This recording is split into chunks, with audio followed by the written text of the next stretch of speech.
We are back with the last question mark Maxor Elden Ring video. This one for the DLC. And oh my God, it is an hour long. Strap in for a long one because I usually add at least like 50% runtime with all the random commentary. So listen, this one might be a long one. Anyway, without further ado, let's strap in.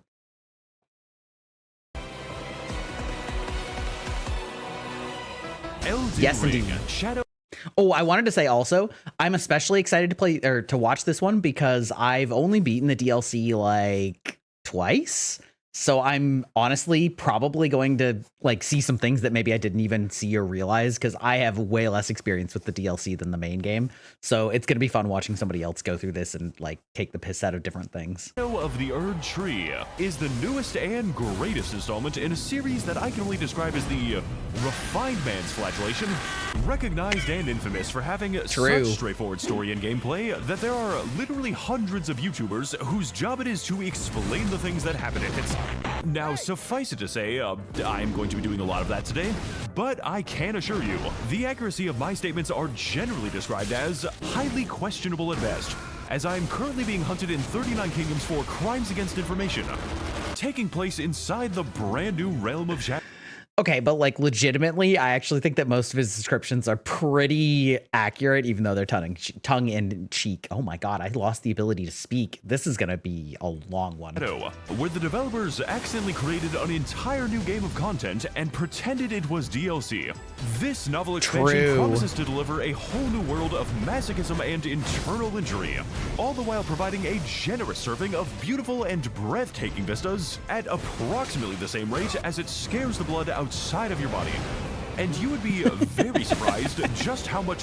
Wait, what was that? I've been trying to catch these last few ones. Receives a fresh bath of red rejuvenating liquid. Okay. I don't think that's how you spell rejuvenating, is it? Just how much one man can bleed. Please give bro.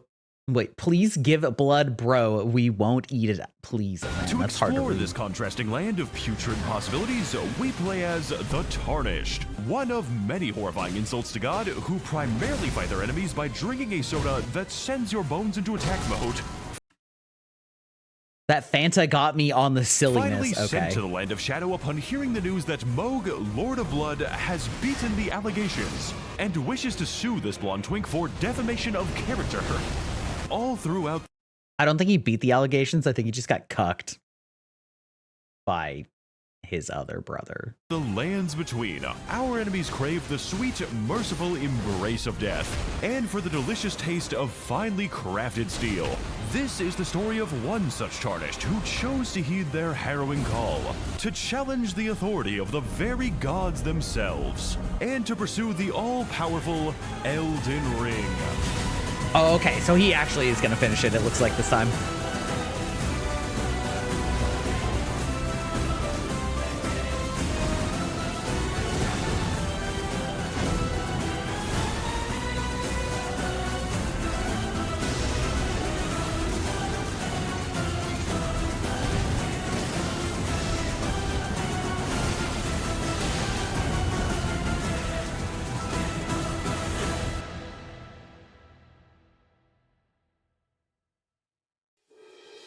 Miquella the Kind spoke of many things, that the birth of a god oft requires sacrifice, and for each light that dawns, a shadow is cast in kind.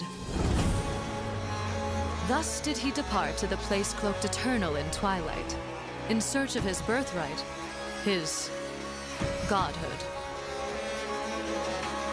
And now from you, I request something similar. To find the path sanctified by Miquella's stride.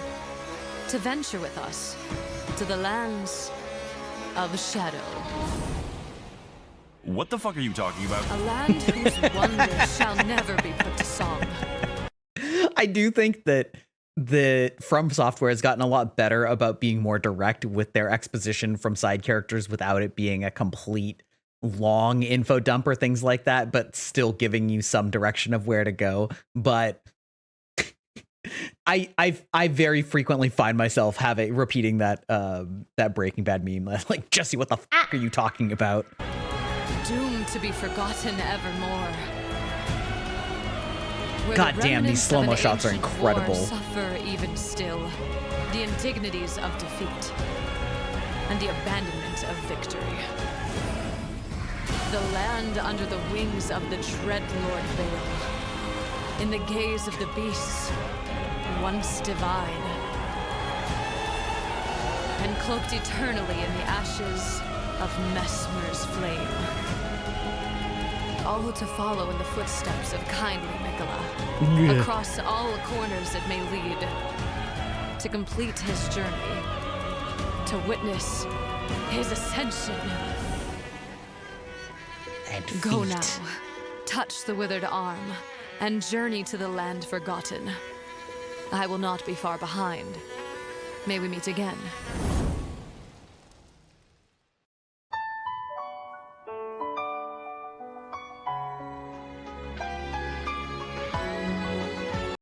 These intro, okay, actually, wait, why does this almost sound like a Gundam intro? That intro into that walking field is so beautiful. There's so many scenic views in this DLC. They're just fantastic.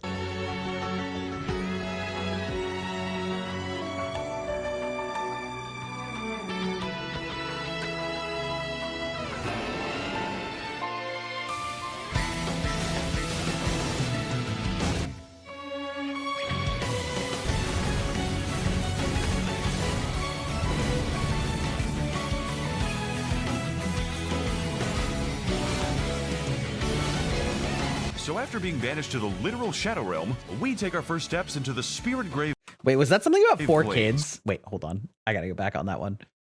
Also, YouTube, come on. You can rewind. Get your shit together.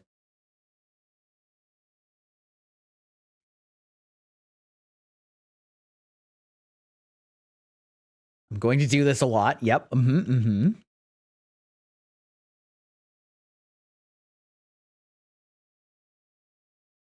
Let's go to the... Is that 4 kids? The 4 kids euphemism for death? Shadow Realm, we take our first steps into the Spirit Grave Plains, the beautiful and majestic site of a cataclysmic ancient war. Or more accurately, a cataclysmic ancient genocide. You see, I can use my inductive reasoning skills to deduce that, people died here. And we are going to be adding to that total now. So this is the first enemy in the DLC, and a great choice for beginners. I really like the part where he just never stops pursuing you. Great. Okay, so pro tip, jump. I know that it's something that is often underemphasized in this game, but there are a lot of attacks that you can, not only can you jump over them, especially things that are traveling along the ground, but they actually are far more forgiving if you jump over them. You actually do have iframes on jumping, but I'm pretty sure that the iframes are actually like longer for those ground-based attacks that you're supposed to jump over. Those giant flame stops are almost trivially easy to jump over once you get used to it. I promise it will help you in these games. Things, Tarnished One. Your presence here is fortuitous, for I bear a burden. I'm normal, trust me, maggot face. Should you be willing to Fuck, wait a undertake second. it? Okay, so I have greatly misinterpreted his aggro range. This guy is really interested in hearing the lore. Okay, motherfucker, I'm gonna take you out. It's not looking good.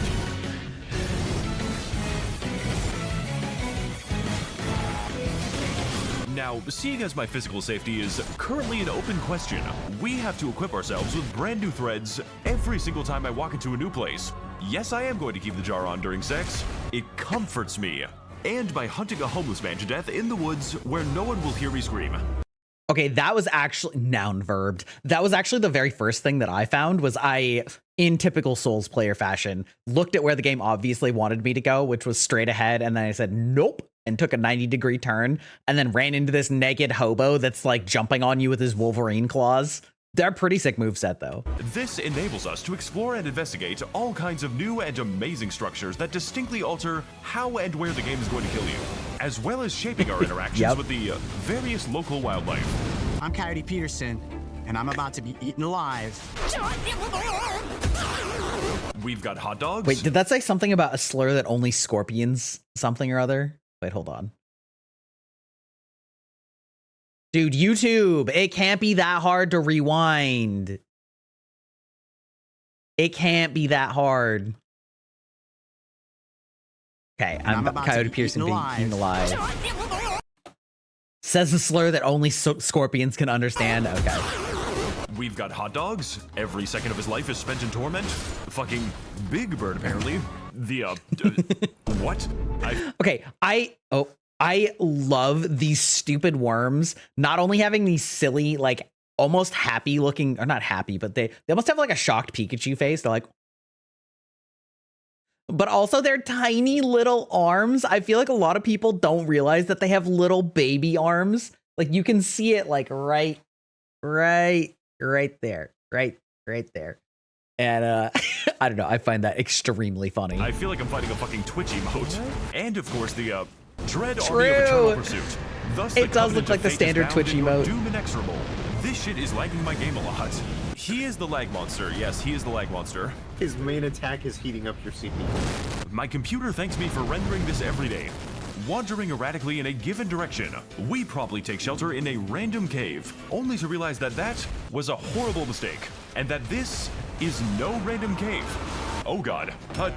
Also, these like meat dumpling guys that are inside of the jars are so mortifyingly disgusting. Ugh. But they're very cool. I mean, cool enemy. Oh god. What the fuck is that thing? Okay, so I ain't gonna sugarcoat it. The jars are people. We've been killing people this entire time. Yeah, Probably babies, too. absolutely. You can never unlearn this information, and honestly, I would fucking do it again. Like, my brother in Christ, you firebombed Renala's preschool. Do you think anything is going to faze me at this point? See, kids, this... Also, if I remember correctly, they're actually like normal people that got kind of chopped up and meshed together. I think that there's some lore about that from the butcher knife that's in this DLC. I could be totally full of shit though. This is what happens to your body when you smoke pot. I cast deathlight on myself. Oh, please, not the jar. Anything but the jar. I don't think you know the implications of that one, Elden Ring. Miyazaki's into some freaky shit. Exiting the confines of the Cobalt. Okay, funny story. I actually didn't know the implications of the jar. I just knew that some streamers had it as a redeem, and so then I made that redeem, and I had a chatter come in one time and say, like, basically make a joke about being kinky, and I was like, oh, and then we sort of teased out what the original meaning was, and I was like, oh. I still have to redeem, though. Mines with the status of the extremely cracked out monkey boss still in debate, for the Simian race knows not the authority of God's light. We make our way far to the west, venturing beyond the border of the grassland, before setting foot upon the majestic steppes of Belleroth, scorched city of umbral secrets, cursed camp of forgotten grace, and first legacy dungeon of the DLC. Which unfortunately means that this is the easiest dungeon of the DLC. True. Please keep that in mind when you're fighting the giant scorpions. As a revered guest of this troublesome town, it's up to us to investigate exactly what happened to Belleroth and why it was incredibly funny. Following in the footsteps of Mikolai as he gets lost for the next 40 minutes. There is one of those things that's hidden away in this place that I didn't find for ages until I actually looked up where they were. And accidentally ends up inside the sewer system. Miyazaki designs my favorite Indian burial grounds. How many times do we have to teach you this lesson, old man? Green Giant was never the same after he visited Chernobyl. Getting back to the site of grace in a very green fashion, we decide to visit my grandma because she is old and has dementia. Who are you? What are your kind doing here? I'm your grandson, silly. Your kin burned Belleroth, burnt it all until... Not the spin run. I do that all the time. Also, I'm sure he's not going to bring this up probably, but if you don't talk to her until you've already killed the boss and then got its headpiece, if you put its headpiece on, you can basically trick her into thinking that you're her grandson. Not remains, but ash. Which is kind of messed up. Curses upon your kin. 1,000 curses. Oh, to the you're rock so funny, Grandma. fate. I'll be 1,000 seeing you later then. Dude, I hate those dudes that kick you.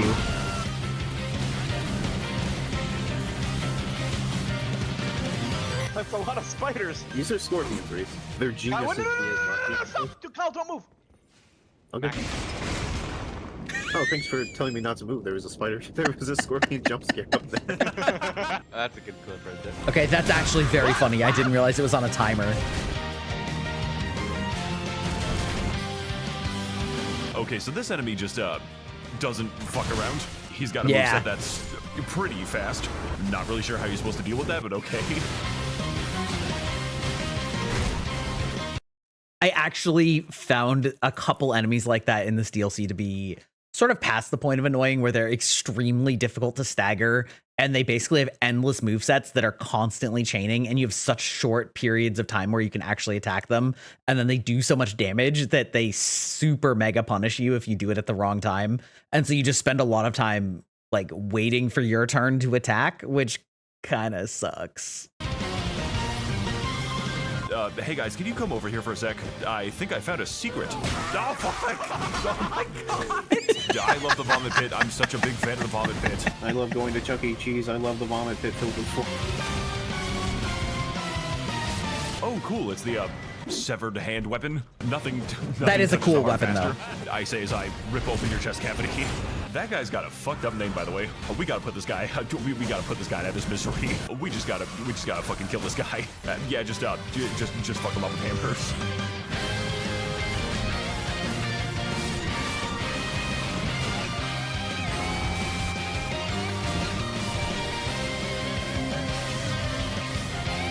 I know I commented on all bugs. I know I commented on it in pretty much all the other videos, but his music choice for these videos is fantastic.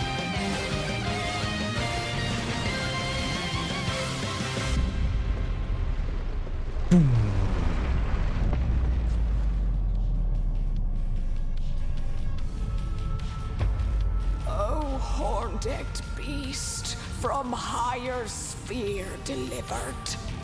Awake, O terror, by the gods' decree endeavored.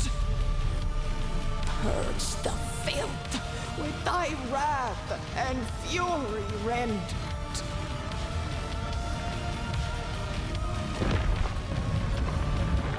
Dance and cavorts, cleanse all thou may. Their bones, their flesh are thine to flay. Thou hast trespassed for the final time.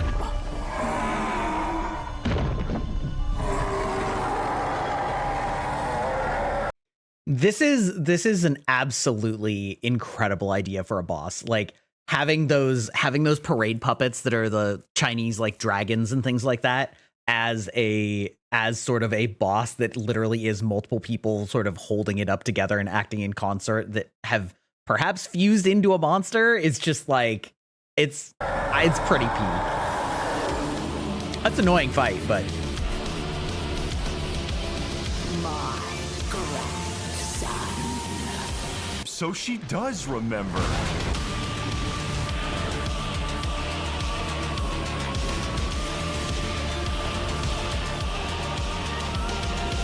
Welcome everyone to the first major boss of the DLC, Divine Beast Dancing Lion, who is not an actual lion, but are in fact two very coordinated people inside of a big suit, presumably so they can sneak into a movie theater.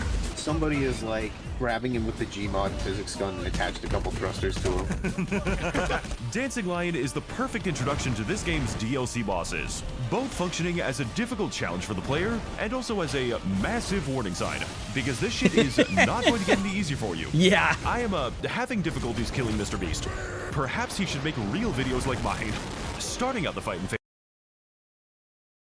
That would actually be great, though.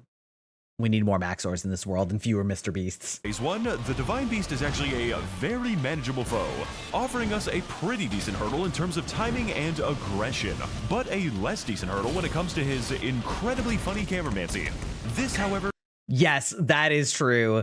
From Software games and cameras fighting bosses that have high mobility, name a worse duo. is merely a glimpse into what fearsome and frightening assaults lie just around the corner. And after a brief yet exhilarating bout, Divine Beast finally enters I have phase 2 no by idea what weapon channeling the that power was. of entire atmosphere, gaining access to 3 related yet distinct elemental phases, each one an absolute wrecking ball to both my health bar and this video's bitrate. With the lightning phase adding a great deal of range and aftershocks, the frost phase adding big stumps and punishing damage, and the storm phase adding in 50 tornado sirens. Jesus Christ, I'm fighting the fucking Avatar. Going from an ostensibly straightforward battle to a ruthlessly engaging and unpredictable gauntlet, switching between all manner of elements to keep you on your toes while giving you precious few moments to breathe. Yeah, that one. That weapon that he's using, I actually don't know what that is at all. Not this one. Well, maybe it is that one. Maybe it's that one's weapon art, where it like has this giant, almost like spectral tree branch thing. Precious few moments to breathe or reciprocate, because by the time you've gotten used to an element, he is already switching to the next one, greatly compounding even further into the fight when the Divine Beast shifts into I mean, it must be. It looks like that's what he's using this whole fight. Forcing you to flee in abject terror, while the boss channels the power of the 4 elements. And number 2 will shock you. So despite and because of this chaos, Divine Beast's Dancing Lion is an absolutely peak fight, balancing out explosive violence with a myriad of openings, each one gated by the guesses and gambles that you are willing to take. And I just so happen to be very bad at the casino. That's a good line.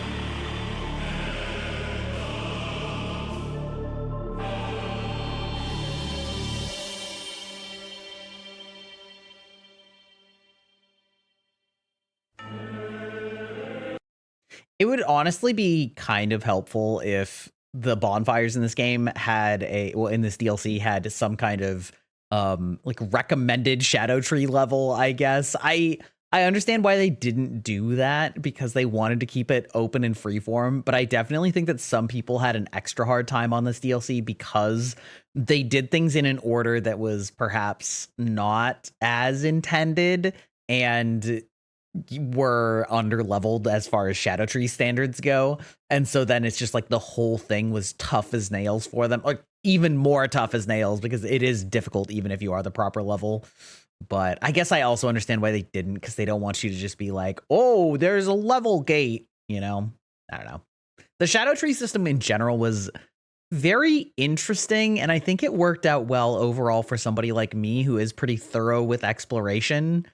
But I could see how it would not work out very well if you weren't that way.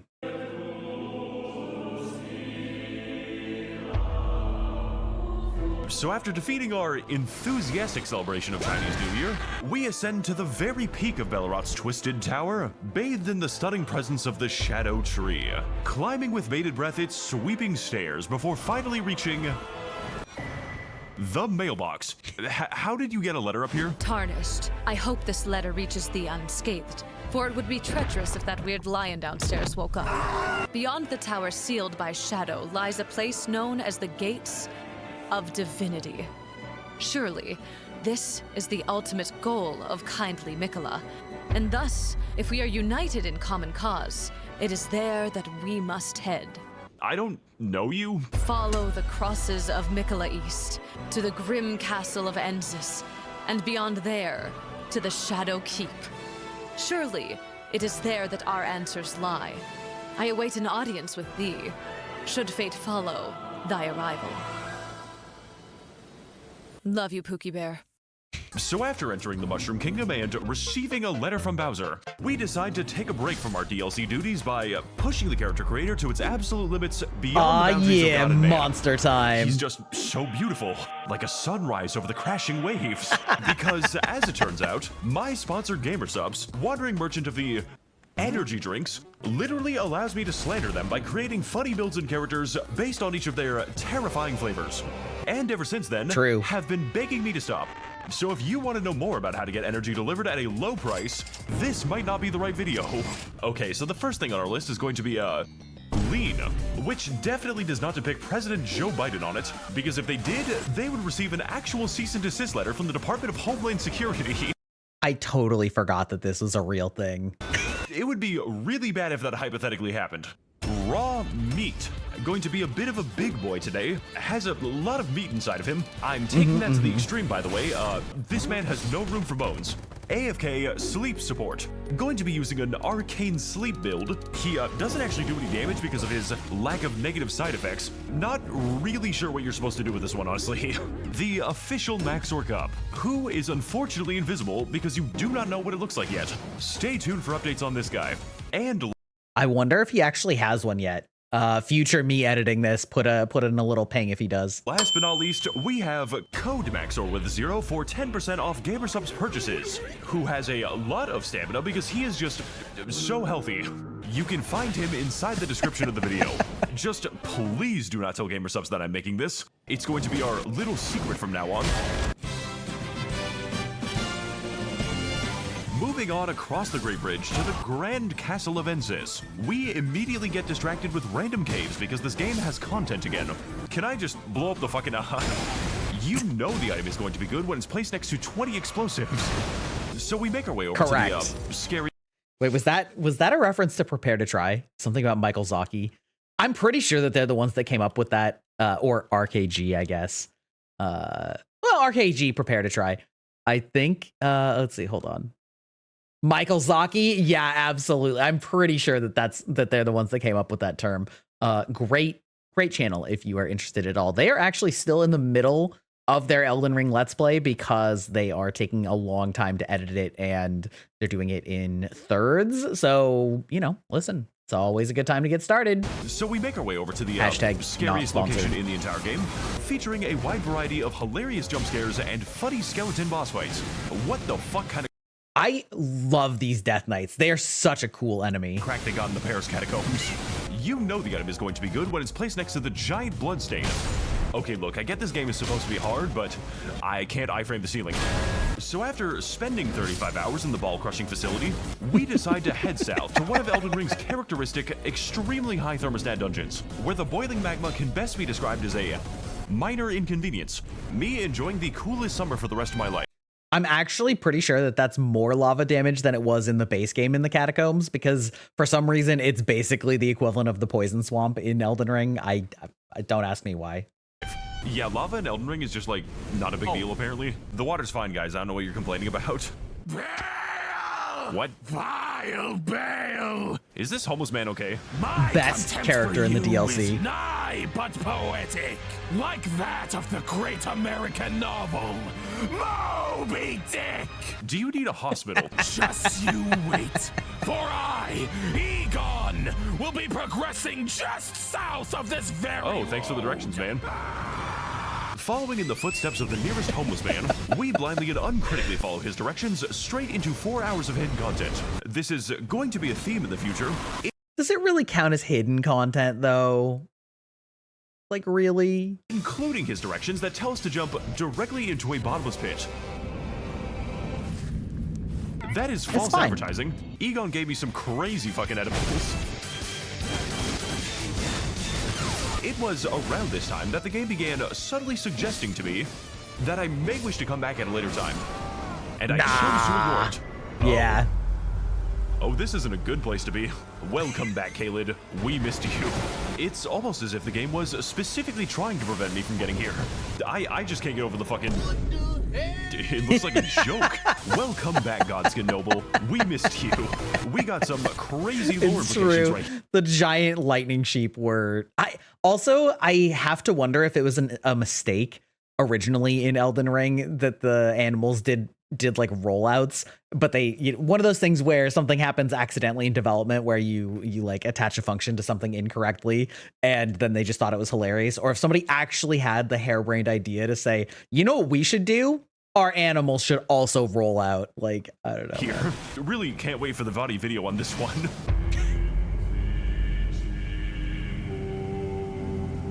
Oh. Is he okay? Does he need a fucking aspirin? Tarnished one.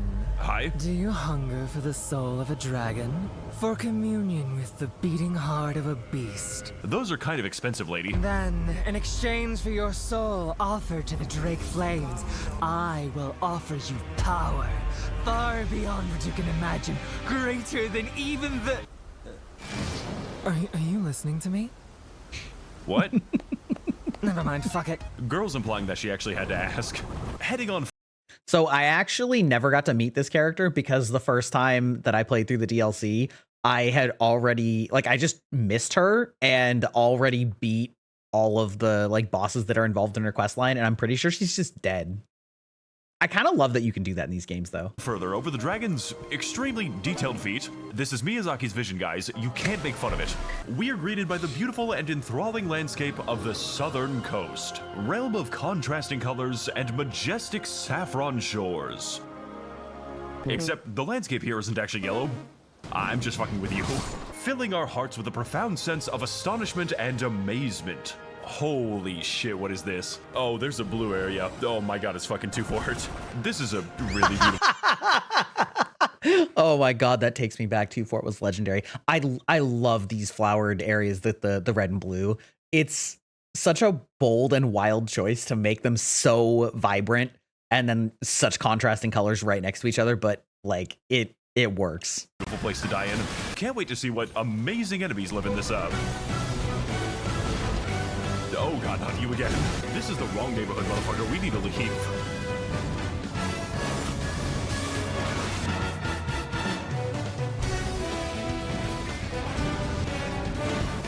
Welcome to the Southern Coast, a land comprised of many distinct areas, each with their own unique and stunning color schemes, including but not limited to the Crimson Countryside, the Azure Abode, the Funny Finger Family, and of course the secret green area that no one will tell you about. This one is a Maxor video exclusive.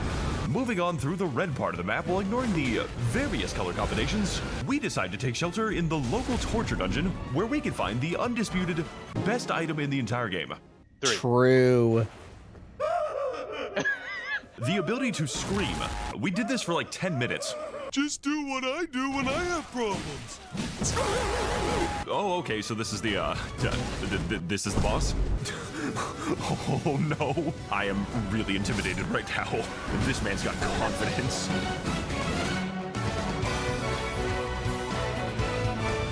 Now, out of every horrifying area that we've seen in this game, the Southern Coast definitely takes the cake in terms of visual splendor. Okay, I was gonna say, the player's imagination and attention to the detriment of everything else. There are so many beautiful things to see around here, and the only thing that could make it better was if all of them didn't want to kill me, usually with a very intense immediacy. I feel like that sums up Elden Ring in a nutshell, though. Actually, all of these games. There's intense beauty everywhere you look, except for the fact that it all wants to kill me with immediate intensity. The monkey. You fucking, you okay, man? You look kind of, I appear to have made a friend. I always called these things Yoda. So after engaging in a great deal of monkey business, we ride to the east of the Cerulean coast, past the glowing cross where Mikola abandoned his foreskin or something. I don't know, I'm not a lore expert. And pacing along the beach with a suspicious amount of fingers, before finally reaching our mysterious destination. Oh, just the actual real name, all right. And immediately wanting to go back. I am okay with allowing it to remain mysterious. Holy Jesus Christ! What is all this? It's the Finger Family. We found the Finger Family, dude. What? These are the Finger Ruins, where Miyazaki, uncontent with his weird foot fetish, has decided to move on to the next best thing. And even more disturbing than that, these ruins are exclusively occupied by the funny suckmen, who I spent 40 minutes getting sucked by because this area is just so difficult. Oh my god! What the fuck are you? That is not normal. Yeah, I'm just the going finger to comments. forget this place ever existed. Yeah, I usually just run past them. Places that I would not go with a gun. Heading on over to the southernmost edge of the Cerulean coast, or hypothetically, some other color, we encounter this mysterious giant hole, which, upon further investigation, goes into the ground. Boom! Why is his scream so lifelike? And after a considerable fault in navigation, we descend further into the arcane abyss before finally revealing the secrets within. Fissure Depths, domain of remarkable revelations and sleepy subterfuge, full of enemies that want nothing more than to give us a nice nap for the rest of our lives, as well as the immortal footprints of the Empyrean Mikola forever inscribed on this enduring cross. I abandon here my love. Yeah, Mikola, I've been there too. I wish Understandable. I could throw Wait, what was that? She took something? Was it everything? She took everything? Oh, she took the kids? Okay. I wish I could throw Stephanie into a giant pit. Okay, actually though, that is genuinely concerning. Like, can I have it? This is the EP zone. You can tell because of how relaxing it is, especially when it comes to the giant slug ASMR. I mean, the sweet embrace of death is ultimately the last big sleep, you know? This is just genuinely unpleasant to hear. But you know what isn't relaxing? Literally everything else. I am here significantly before I'm supposed to be. Heading further into the mangled mausoleum, we uncover a new weapon with a new status effect called Eternal Sleep. I don't think I ever found this. I need to look up where that is. I mean, by this, I mean the weapon. I definitely found this zone. Which, in my personal experience, can be applied to most weapons. So after experimenting with a lot of opiates at the hands of the local drug dealers, we encounter a sedated sorority of animals, engaged together in a sleepover so good that they will never wake up again. And I'm gonna say what nobody else is willing to say. America has a fentanyl crisis. Is your first fucking instinct just to kill all the sleeping animals, dude? Like, if I can target it, it needs to die. Holy shit. Boy, the timing of that joke with when I'm watching it is wild. Blindly accepting the advice of the last guy who died trying, we jump directly into the gaping abyss with absolutely no regard for the consequences. Boom! Is he okay? Eventually leading us to the foundation of the Fissure Depths, and in turn, the putrescent night.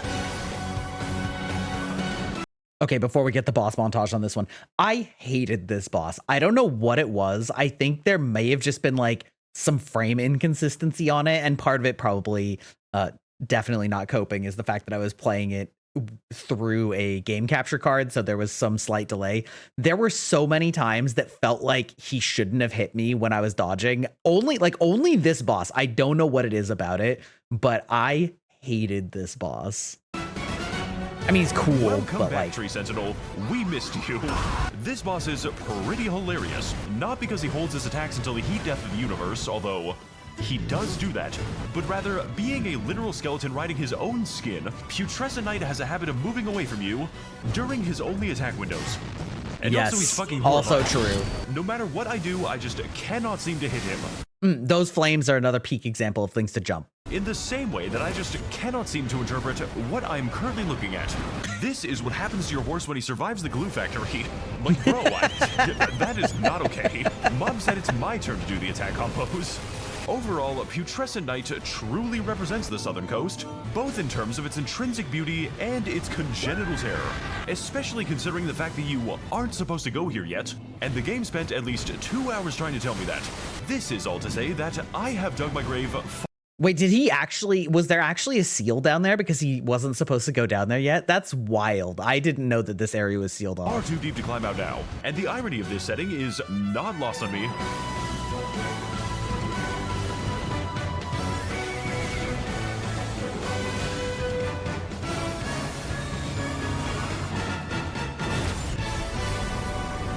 Bow, bow.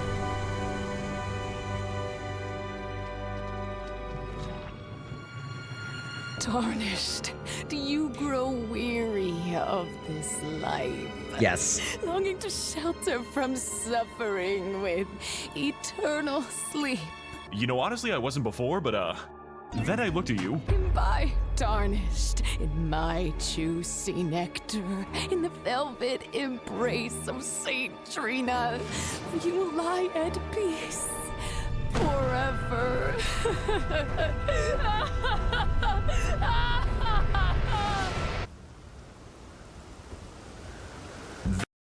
That just kills you. I guess it was just all a dream. What? Okay, I do actually, I'm pretty impressed with myself that I figured out that you had to keep doing it over and over again in order to get like her to eventually change her dialogue. Probably because of the Ronnie questline where you have to keep talking to the doll, but listen, I don't always figure out quest lines my first time through, so I was pretty happy that I figured out the St. Trina quest line. What a lovely NPC, honestly. So after unfortunately suffering an overdose at the hands of the local drug dealers, we decide to head instead to the craggy landscape of the Jagged Peak, which is in fact where I was supposed to go in the first place. A sinister and looming feature of the landscape visible from almost every location. Rumored dwelling of forces most malicious, and home to the funniest wildlife thus seen in the lands between. With our first example being the Jagged Peak Drake, which despite being a fairly rudimentary fight that we have done 15 times already, implies the existence of a Jagged Peak Josh. I'm just gonna not play this one, honestly. Riding further east along this mountain's broken bluffs and sharp stones, we navigate this dismal and desolate terrain, wondering what stunning content lies just ahead. Only to find 2 more of the exact same dragon, prompting me to immediately terminate my playthrough. Oh, it's Jagged Peak Drake again. And he's fighting Jagged Peak Josh. At least I don't have to play the game now. It's almost as if the game was specifically trying to prevent me from getting here. God damn it, not this guy again. No!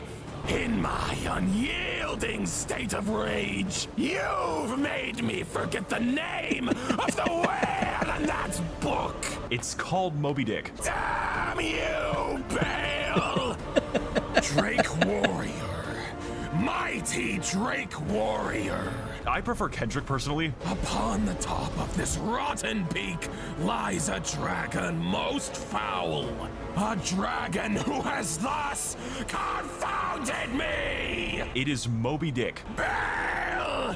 Rotten, vile, damnable Bale! King of the Jagged Mountain!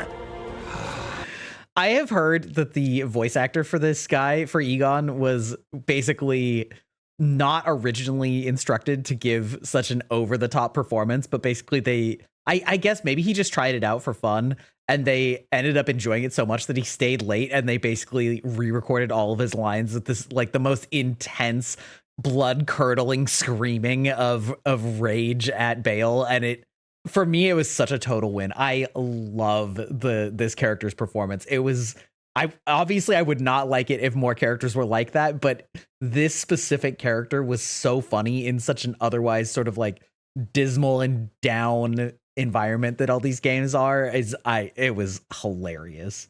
Because I feel like the typical FromSoft character is like either sardonic or like melancholy or, you know, maybe a little bit sinister, sarcastic, all of the above, and just having this guy screaming at the top of his lungs in sheer hatred. Peak. Slay Bale, slay him with me, and feast on his heart. You know what? I'm just not gonna tell you now. Blossom Bale. So after listening to the ramblings of a homeless man for the severanth time today, we ascend sharply up the mountain, filled with a new sense of motivation and purpose, further and greatly emphasized by the hilarious string of Looney Tunes obstacles. Oh my god, it's the best fight in the entire game. Okay, also having an area where all of the terrain is conductive water and it zaps you with lightning over and over again is such bullshit. 15th dragon. I'm so grateful they put this here instead of anything else. Fleeing further upwards, surpassing the realm of geographical possibility, we are carried beyond the height of anything seen until now, to a path covered in naught but rugged rocks and ridiculously violent weather. Why is the sky on fire? It's a gender reveal party. Before finally rising to the... Not the gender reveal party fire catastrophe reference. Holy crap. Mighty summit of the Jagged Peak, where we will await the entrance of a mighty foe.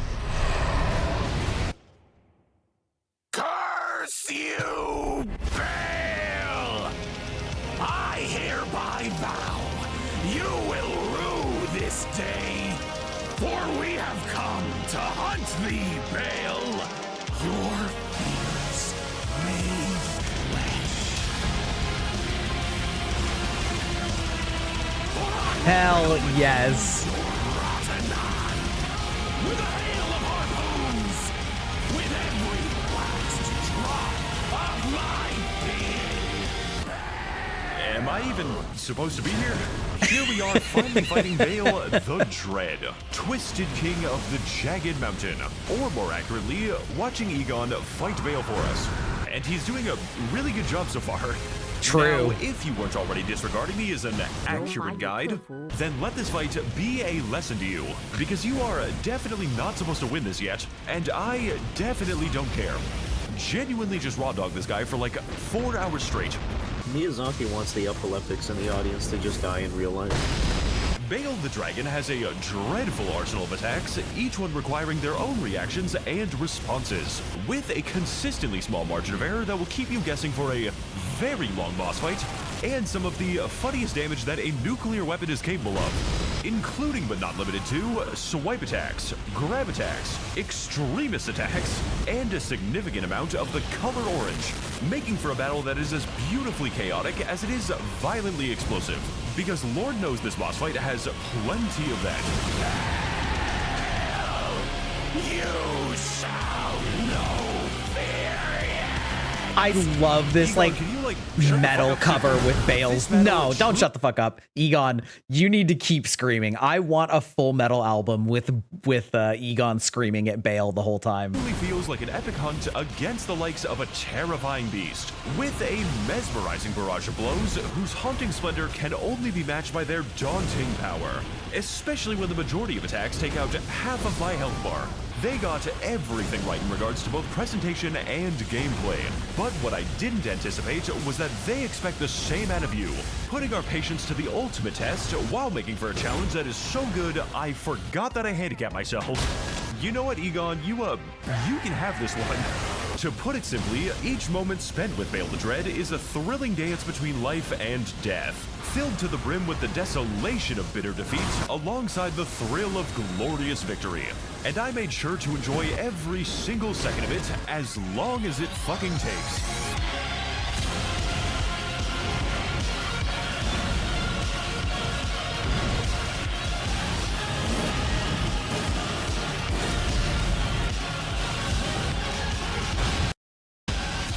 Never mind. I was gonna try and pause on one of those frames, but like,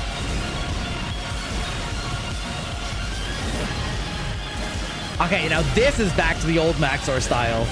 The amount of cuts and colors and like, I don't even know the term for it, but screen distortions.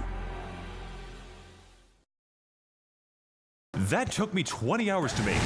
Hey Did there, it guys, really? Maxor here. Big fan of the concept of music.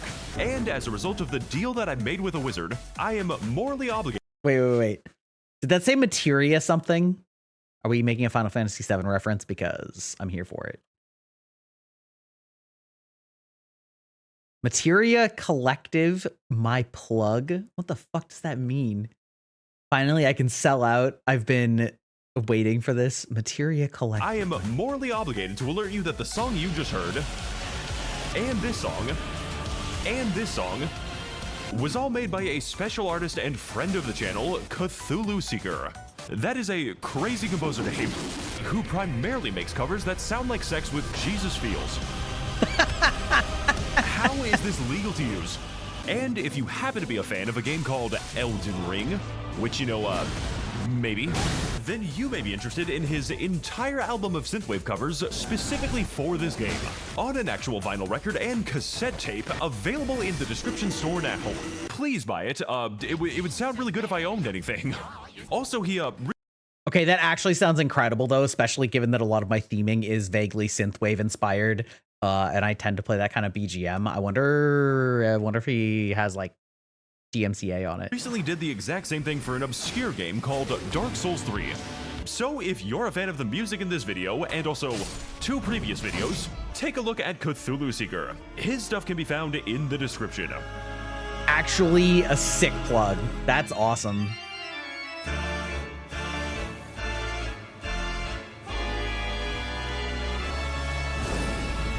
So after defeating the vile, loathsome Bale on behalf of the now vaporized Captain Ahab, we move on through the Speargrave Plains once again. Back to where we were supposed to be. Bridge to the Grand Castle of Ensis. They're very nice people if you get to know them. An impressive and imposing structure standing in the path of the Shadowkeep Beyond. And also where I was supposed to go in the first place, but for real this time. Very easy to get distracted in this game. True. Okay, this is kind of a funky track. Castle Ensis is a bit of a weird location, and a great way to tell new players that it is time to stop playing now. Featuring many twists and turns with the distinct architectural vibes of the once populated Academy of Raya Lucaria, the fate of which Not the Prager U plug, holy crap. I am not currently Maybe not aware plug of, reference. except this time featuring so many impaled corpses that it began to destroy my computer. And the 15 particle effect throwers are not fucking helping right now. Here we can acquaint ourselves with the numerous cracked out enemies strewn about these puzzling paths, as well as the population of the starving dog pit. Every single castle has to have one. Making note of its many nuances, right before those nuances, make note of us. I swear to God, this guy can be the final boss of this game.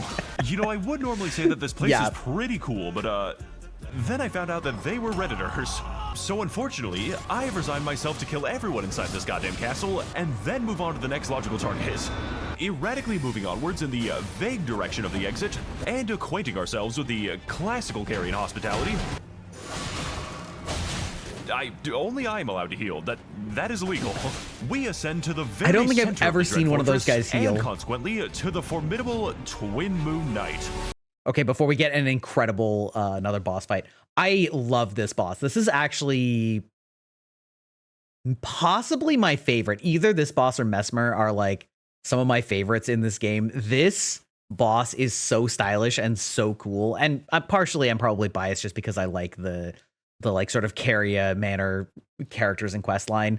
Her boss weapon is sick. I used it for the entire rest of the DLC. It's maybe like not quite as optimal as some other things, but it's just like an awesome moveset. I loved this fight. Also, fun fact, I've seen one of those things where they, you know, pit two bosses against each other, and they did this boss against Malenia, and basically this boss almost beat Malenia, but like her lifesteal basically let her get through it. And also because of the rot, the AI like didn't know how to handle the rot bloom, so she got rotted on top of that. But like this boss is sick. I honestly can't wait to see what he does with this.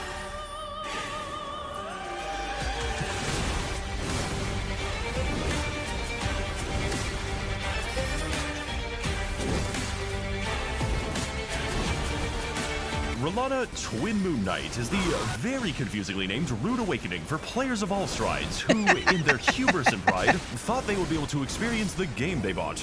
Bet you're feeling pretty silly right now.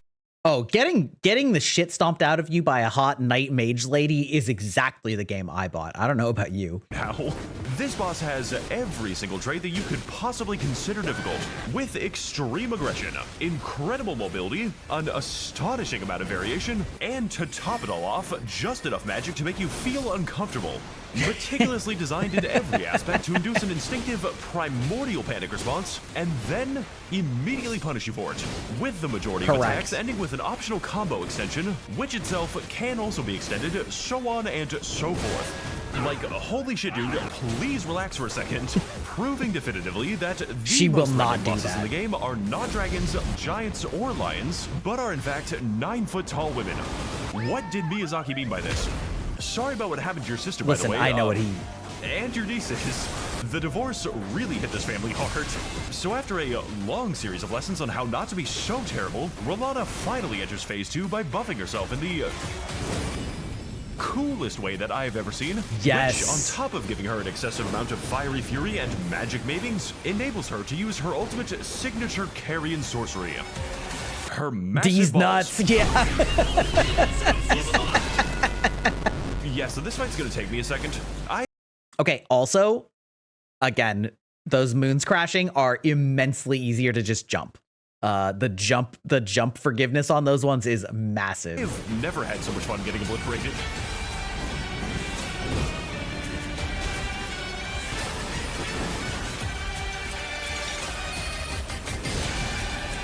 Wait, what did that say? It looked like it was Latin, which maybe it is.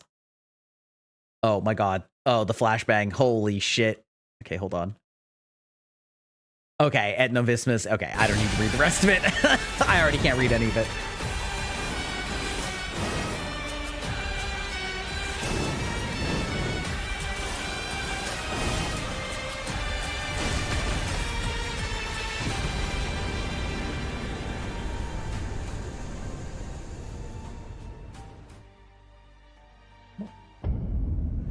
Boom.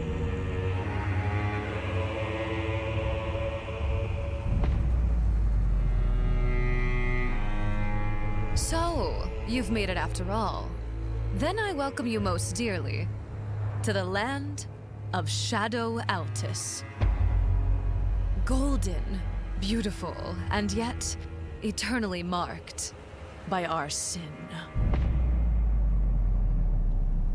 Look over there, Pookie Bear. Please stop saying that. To the north lies a fortress known as the Shadow Keep, an oppressive, towering citadel of a war long won. Or long lost. Though, were it not for the charm that kindly Mikola has placed upon me, I too would rip your heart out and kill you. What? It is how I show affection, honey. Your objective, as is mine, is to enter the confines of the Black Keep, climbing its tallest palisades and reaching the very heart of darkness. Mesmer the Impaler lies in its darkest goon cave, waiting for the embrace of a mother who will never return. He is what is required for us to reach kindly Mikola, for us to witness the power of a living god, for us to finally officiate our marriage. Excuse me, lady? Kindly Mikola was thee who shipped us tarnished. It must happen. You cannot fix me. And I want at least 12 Okay, you know what? I'm just gonna... She can ruin me, though. Thing now. Okay, I want to see how he does this. Apparently, not apparently, I know now after the fact. I did the entire Shadow Keep in the complete reverse order. I went around to the north because I was exploring other things, and then I found the flooded area of it, jumped through a rooftop, found the elevator that takes you into the middle of the Shadow Keep, went through there, climbed the ladder, basically immediately found the thing that rotates the entire thing because that elevator and ladder puts you all the way at the top. Then jumped down, did it, but I was so lost because I didn't know which direction I was supposed to be going because I entered literally like halfway up the building, and so both up and down were extensive directions because I was supposed to have gotten there from below, and my mods did not give me any advice on where to go, but they were just like shaking their heads at me because they knew that I was doing it completely ass backwards. Beat the boss, went down, continued going down, and then walked in and found the boar and fought the quilled, the hedgehog boar thing. Fought that after I beat Mesmer, died, and then I couldn't enter it again because now it was a boss arena, but you weren't allowed to enter the boss arena from that side. So then I had to leave and then come in the front door to fight that boss again. Absolutely wild series of events, but anyway, I just felt like sharing because I can't imagine there are that many people that did it in that order.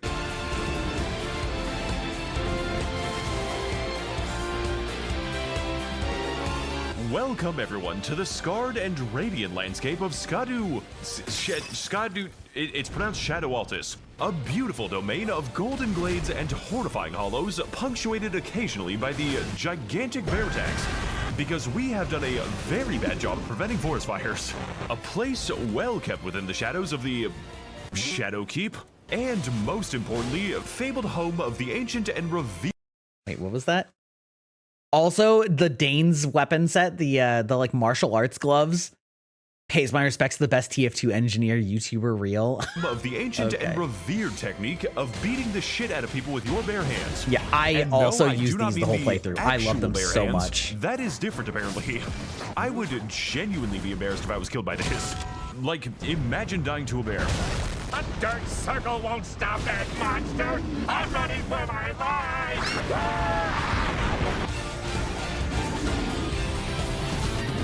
Heading to the north, we come across this secret cave, leading us to a secret path, very, very far to the east, to the extent that it is disturbing, before finally reaching the headwaters of the Scorpion River, which is seemingly called that for no particular reason. Can't imagine why they would call it that. Horrifying thing I've seen in my life, and is home to a fan-favorite selection of enemies here on tour from the charming land of Caelid. Yay! Everyone's favorite enemies. Yes, it's the cum shrimps. Just Did he just call them cum shrimps? I mean, I guess I do call it jizzing when they shoot their webs at you, but... Don't go to the Scorpion River, and definitely don't go to the funny Deathblight catacombs that were extremely bugged in co-op. Oh, you got me? Oh my fucking god. Bro is not okay. Let's do this. Yeah. What the fuck? Squidward, if you get blasted, we are going to die. What makes you say that?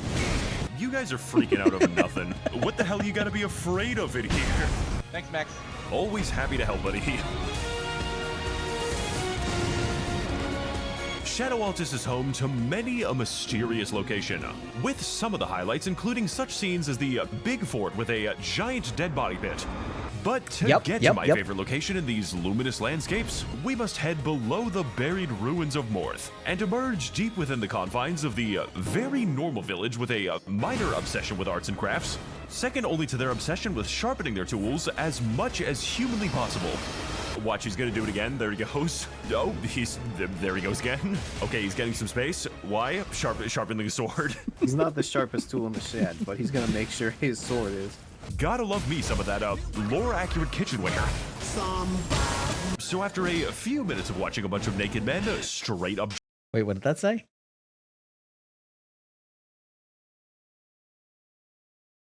What if it was called... This is such a hard, like, freaky village instead. It's such a hard font to read. Straight up jork it. We follow the bridge straight up jorking through it. The darkest forest in all of Skadu Altis, dodging a series of familiar encounters before finally finding... Okay, but that one that has all of the ones that you have to dunk the basketball bombs into, I'm sorry, they're just bullshit. I don't find that fun or interesting or entertaining. It was bad enough when you had to hit their ankles a million times and make them fall over, but like forcing it to basically be only one solution of just throw stuff in it from the right angle is finding ourselves approaching the cathedral of Manus Meter. So here we have a wonderful selection totally of normal man, such as the mentally stable man, who, if you so choose, leads you down an unsettling questline, whose purpose is to reveal the secret truth hidden just beyond the stars, eventually unveiling the dark underlying reality sitting within the very heart of the deformed finger dimension. What the fuck are they putting in Japan's drinking water? We also have this cool guy named... he's Sauron. It's literally just Sauron. Like, how am I supposed Lady to take Sauron. this seriously? Yep. So after our incredible meeting with the Finger family final boss, we decide to head to the north of Skadu Altis, riding through the ominous Black Gate and into the very, very long tunnel, before finally emerging within the confines of the Shadow Keep. Wait, did he do the same order I did? Oppressive hold of Mesmer the Impaler, and specifically the very bottom of the Shadow Keep. This is just like a genuinely massive game. Like, can I have my life back, please? Now, Shadowkeep is actually accessible from two completely different angles. The side entrance, beginning in the Church District, leads both high above this tower's soaring walls and down below to a variety of beautiful and diverse ways to die, each of which I will be returning to when I remember to do them. And the main entrance, starting with a steep ascent, leads us into the depths of the Citadel itself. But in order to access this rambunctious route, we have to first prove ourselves against the randomly placed hippo exhibit, because no evil fortress is complete without one. Oh. Oh, what? Is that a hippo? Yeah, they just keep a hippo in the basketball court, dude. Oh, never mind. Okay, I forgot. I did not call it a hippo. I definitely did call it like a hedgehog or a porcupine, but I forget what animal I said it was. Whatever, you get what I mean. It's Supersonic the Hedgehog. As you can probably tell by this point, Shadowkeep is not so much of a fortress or castle, as much as it is an insane version of Lanedale. And that was an entire metropolitan area, with numerous complex interconnected paths leading both outside the castle and within. And outside the castle, and within again. It's really hard to tell if you're getting lost. It's especially hard to tell if you're getting lost when you came in the middle from the side entrance, because you can just jump over a railing and like get in the middle of absolutely anywhere. Oh, that's also, I completely missed the elevator on the bottom that takes you to like the last area that you need to go to after this, because I didn't enter from there. So I just didn't even see that elevator. Welcome to the evil place where all of the bad people live, as opposed to Scotawaltis, which only contains very nice people in it. Here we can familiarize ourselves with Shadowkeep's many distinct locations, and subsequently its very distinct residents, which can range. Wait. Okay, I need to know what he calls these, because like I also hated these fire guys that also seem to have almost infinite poise. Mental illness and normal enemies. Okay. Which can range from a series of unique and challenging fire knights, all the way over to the paraplegic gravity wizard riding a pig, which I thought was a pretty fun fight, and would be even more enjoyable if I remembered how I got here. I hated this boss fight. The way that this model contorts and is so janky with huge damage windows, I hate this boss viscerally. Literally one of my least favorite fights in any Souls game. Every single copy of Elden Ring is personalized, and this one is trying to give me a stroke. Miyazaki intended for him to move at that speed. It is just part of the game.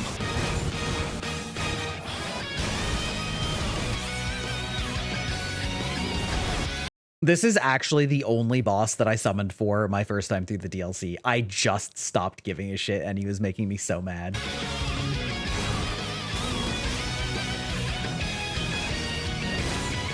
Rolling further onward at an appropriate speed, we progress further into the Black Bastion by ascending into the Specimen Storehouse, an amazing and aloft archive containing all of the charismatic megafauna that Mesmer the Impaler was very...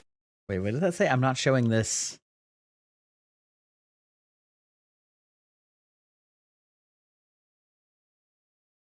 I'm not showing his face. Please notice my cinematography. Was very nice too. Okay. Which is why everyone in Bellerot was so welcoming to me. This area is extremely confusing, almost as confusing as my video structure, with some paths guiding us high above this looming library, eventually culminating in the discovery of a secret elevator, one that takes us all the way back down to Scotawaltis again. So that's how I got here, while others lead to some incredibly important lore revelations. Tarnished, you're finally here. I have a secret plot twist to tell you that will surely have great story implications. I just want to have a conversation, man. Surrounding the late Lord mode. How will this make people fall? I love this meme of him like continuing to have the conversation drone on in the background while he's fighting for his life. I blame you for this.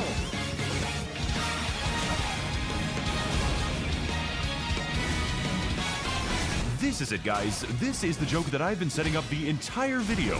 It's time for us to climb the giant feet. This is a mandatory part of the level. Miyazaki wanted this for you. Why are you laughing, Max? Oh, you don't want to know, man. It is a From Software secret. Okay, so it turns out that the bats can't actually hit you so long as you remain in the fetal position.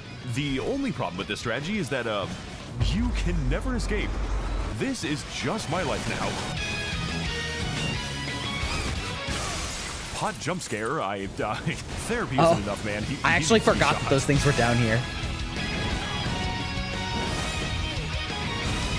The fact that he's talking about next video is sad, because I don't think there is one yet. Nor.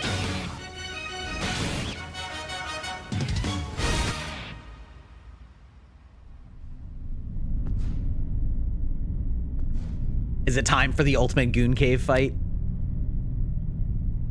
Yeah, it is.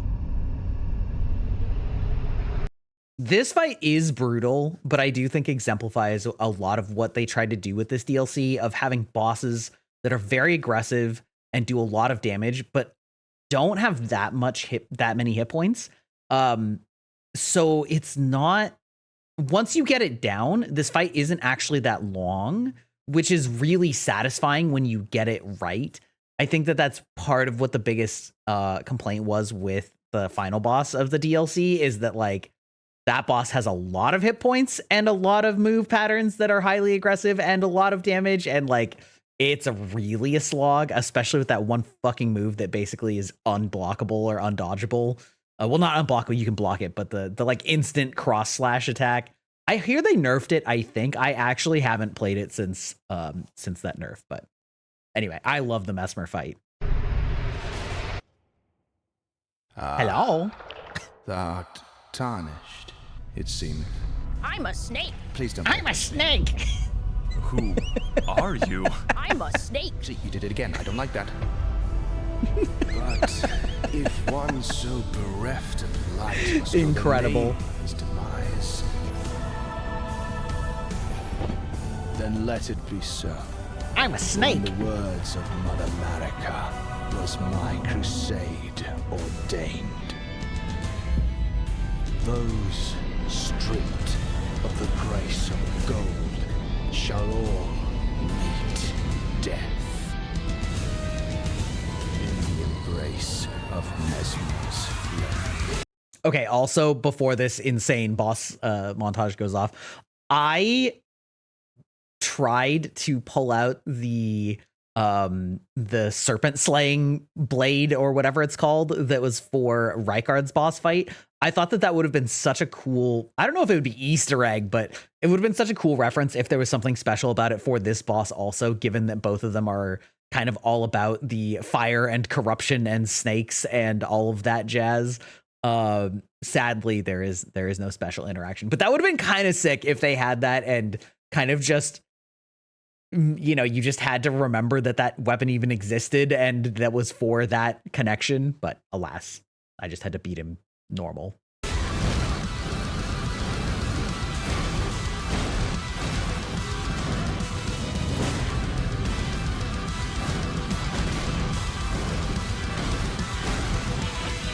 Mesmer the Impaler, Grim King of the Shadowlands, and the world's most unfortunate incel, trapped in the darkness of his goon cave, is here to show us that those stripped of the grace of gold shall all meet death actual speed, not fast forwarded. Mesmer's flame, or so he tells us every single time we die to him.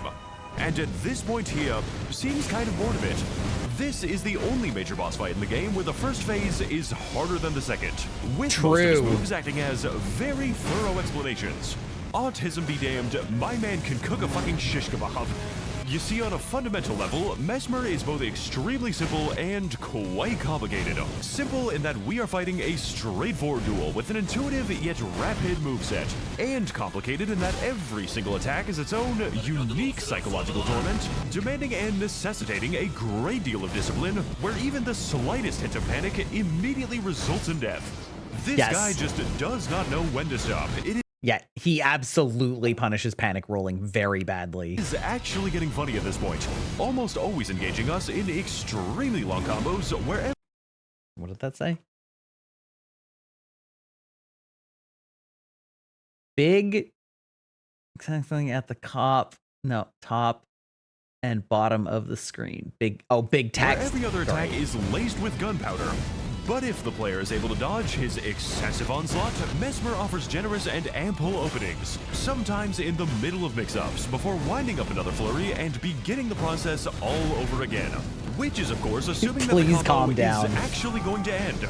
Mesmer, you need to put that snake away. There are children here. I'm a snake. Shut the fuck up! With hilarious belligerence and perfect timing on that. Not to be underestimated, combined with a large and varying skill set. Attempt number 3 to actually get this shot. This boss makes for a fight that is as beautifully fun as it is incredibly sleek. Mesmer has the oppression of Renala, the spectacle of Bale, the good looks and charm of Rykard, and the smoothness of Radigan, all coming together in this one ridiculous battle that I genuinely cannot stop playing. No, seriously, I would like to beat it now. Combining to make for an outstanding game of skill with a great deal to love and one very good reason to hate. No. This can't be happening. I suffered hundreds of years to be king of ashes.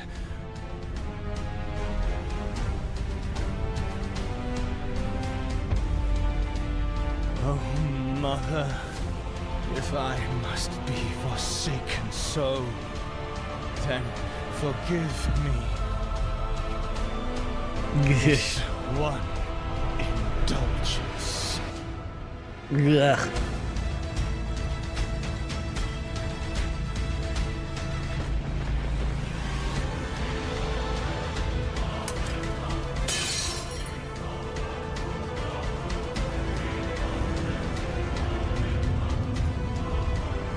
Honestly, I kind of forgot his transformation sequence.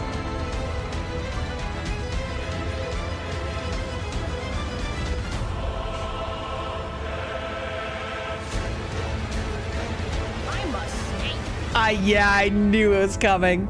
I was almost hoping he was gonna pitch shift it. Will thou be taken in the jaws of the abyssal serpent, shorn of light, over and over again. Wait, whoa, okay.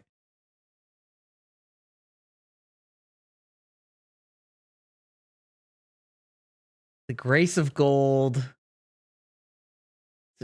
That's not English. Over. Nope, not an over. Mesmer again. Oh, what the fuck? You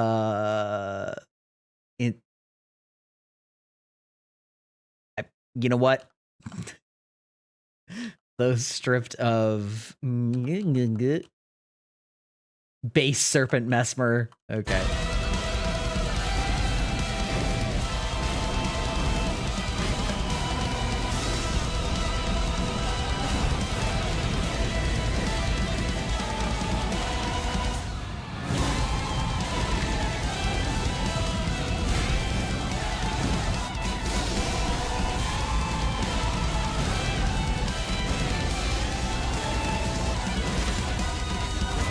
Oh my god, there's so many words there.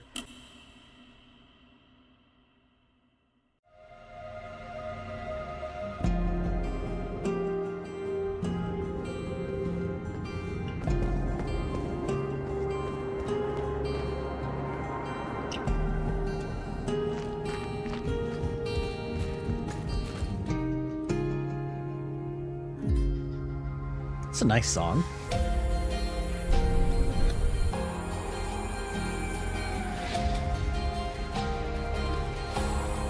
Oh, that would have been helpful. Get those 5 Shadow Tree blessings before fighting that boss, maybe.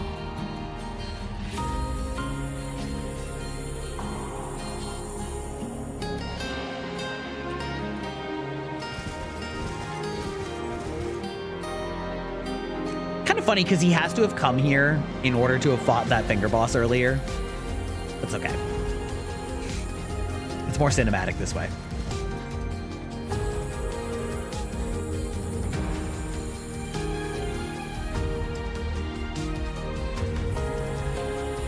I'm maybe halfway through the DLC.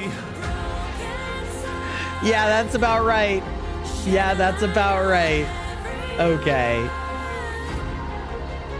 Hey, Cottontail was in this one as Lita. I actually didn't look up if she was in the last one, which I said, but is there anybody else I recognize? Bao is Snake. Yeah, I actually saw that one in the comments actually, but incredible. Okay, wow, that was great. I have no idea how long this video is going to end up being at the very end of the day because that was already pretty long. I didn't pause this one quite as much, partly because I feel like a lot of it was the sort of vibey boss fights and there's not a lot of commentary to have in the middle of those. And part of it is that a lot of the jokes in this one were the top text, bottom text in a font that was so hard for me to read that, like, if I actually paused for every single one of those, this video would have been 3 hours long. So regardless, his editing style has definitely changed a lot over the videos, and it's clear that he's focused more on these like cinematic either fights or on things like the scenery showcases and such, which are very nice. So it's been a lot of fun to watch these. Sadly, that means that I'm caught up. So I don't know, maybe he'll come out with his next / last question mark one sometime soon. But anyway, thanks for sticking around. If you enjoy this type of content, please be sure to like and subscribe. And we will be back with some more content in the future. I might be watching his Devil May Cry summary because I actually just played DMC5 just the other week on stream. So, that would be fun now that I have extra context, excuse me. And yeah, ta-ta.